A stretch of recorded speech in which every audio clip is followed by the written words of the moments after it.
tuluyan ko nang iniwan si Patricia. Hindi ko na makayanan yung ugali niya. I filed for annulment. Sabi nga ni Ivan, kasuot ko siya ng serious illegal detention dahil sa pagkulong niya sa akin sa bahay for 1 week. May sakit pa ako. Pero inaalala ko lang si Trixie kaya hindi ko na tinuloy. Hindi po ba delikado na mag-isa lang kayo dito? Ano po kung inatake kayo ulit tapos wala kayong kasama? Huwag mo na akong alalahanin. Nakakuha naman ako ng caregiver therapy nurse na dumadalaw sa akin paminsan-minsan. Mamaya, baka maabutan mo pa siya. Bakit niyo po pala ako pinapunta dito? Ano pong pag-uusapan natin? Gusto ko lang sanang kamustahin kung nagkaayos na kayo ni Meredith. Napansin ko kasi na parang hindi ka natuwa nang malaman mong nanay mo siya. Kung meron man hidwaan sa inyong dalawa, gusto ko sanang makatulong kung paano ma-resolve ang conflict ninyo. Sa totoo lang po, sinasabi po ng isip ko na bigyan siya ng chance. Pero hindi pa rin po kasi kayang makalimot ng puso ko sa lahat-lahat ng sakit na dinulot niya. Masyado pong malalim yung sugat ng pag-iwan niya sa akin eh. Hindi ko po alam kung kaya ko ba siyang patawarin.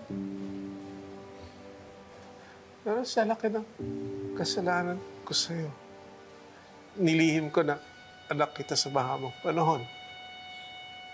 Hindi kita pinaglaban sa pamilya ko.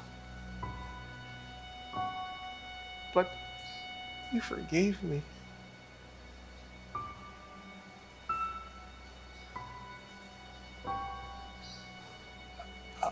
I know na masaya ka na sa pamilyang kumugkop sa'yo.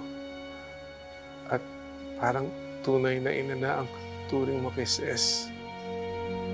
Pero sana huwag mong isara yung pintuan para kay Meredith. Sana bigyan mo siya ng pagkakataon para mapatunayan sa'yo na pinagsisisihan niya ng lahat ng nagawa niya. I'm just asking you to give her the same chance that you gave me.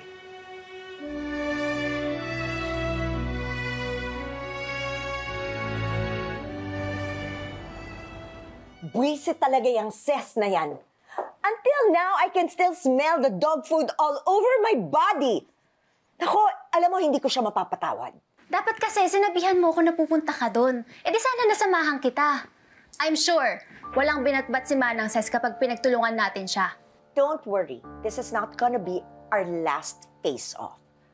One day, when she least expects it, babalikan ko siya. And I'm sure gonna make her pay.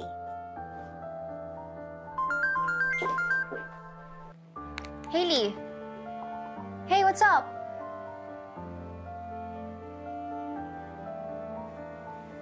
Are you sure it's him? Okay, sige. Thanks for the heads up, girl. Bye. What was that all about? Nakita daw ni Hailey si Dad sa condo building where she's staying. Sa Oak Pines Residences. Oh my God, how can I forget that? May property tayo dun sa Pasig. May unit tayo dun na hindi na natin masyadong ginagamit. I'm sure dun tumutuloy yung dad mo. What are you planning to do, Mom? Pupuntahan ko siya. Sasabihin ko sa kanya na huwag nang makipaghiwalay sa akin and I'm going to convince him to come home.